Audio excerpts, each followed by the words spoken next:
Assalamualaikum warahmatullahi wabarakatuh. Selamat berjumpa kembali.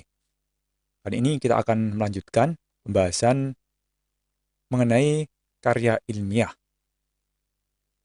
Khusus untuk angkatan 2019 atau pada saat ini sedang menempuh semester 2 di tahun 2020, sebenarnya sudah ada beberapa bagian dari materi ini yang sudah dikerjakan.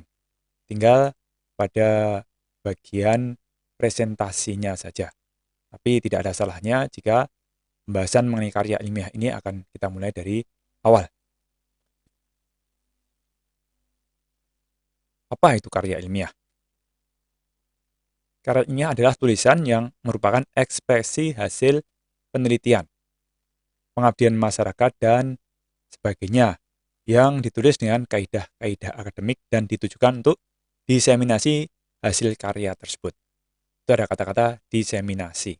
Makanya namanya seminar.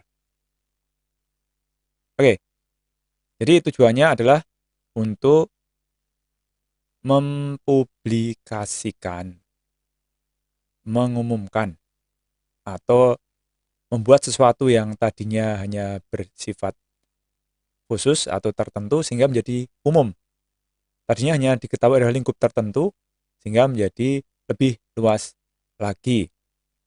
Karya ilmiah dipublikasikan melalui konferensi-konferensi maupun terbitan berkala. Nah, untuk angkatan 2019 ini sudah mulai mencoba, ada yang memasukkan makalahnya ke konferensi, ada juga yang memasukkannya ke terbitan berkala. Apa itu konferensi? Konferensi adalah kegiatan ilmiah yang diselenggarakan untuk memberikan kesempatan diseminasi makalah hasil penelitian atau pengabdian kepada masyarakat. Ada kata-kata kegiatan ilmiah. Jadi walaupun bentuknya itu satu makalah, tapi nanti akan disampaikan dalam satu event, dalam satu kegiatan.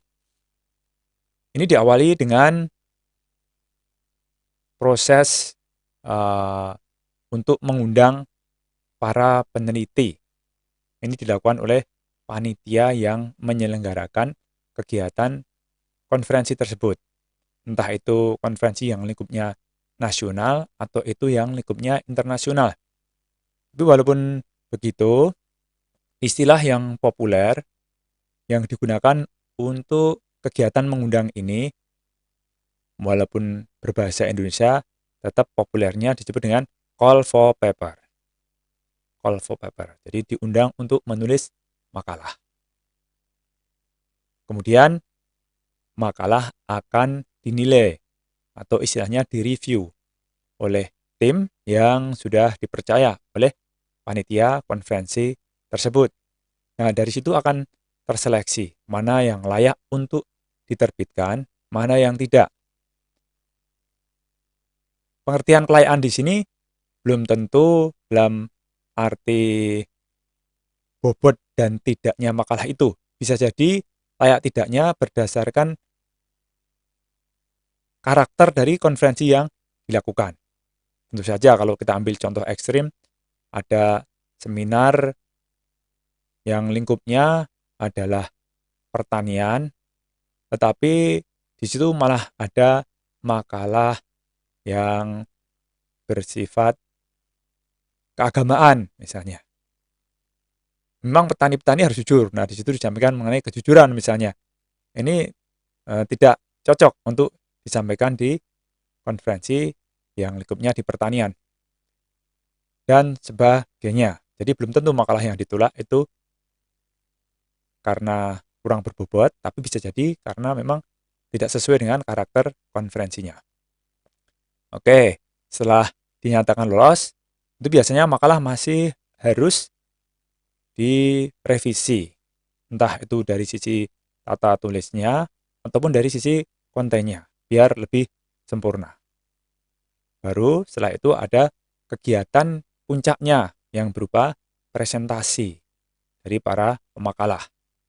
Presentasi ini biasanya mengambil interval waktu dalam 1 atau 2 hari, kemudian waktunya tersebut dibagi menjadi beberapa sesi. Dalam satu sesi katakan 2 jam, itu ada berapa pemakalah yang tampil.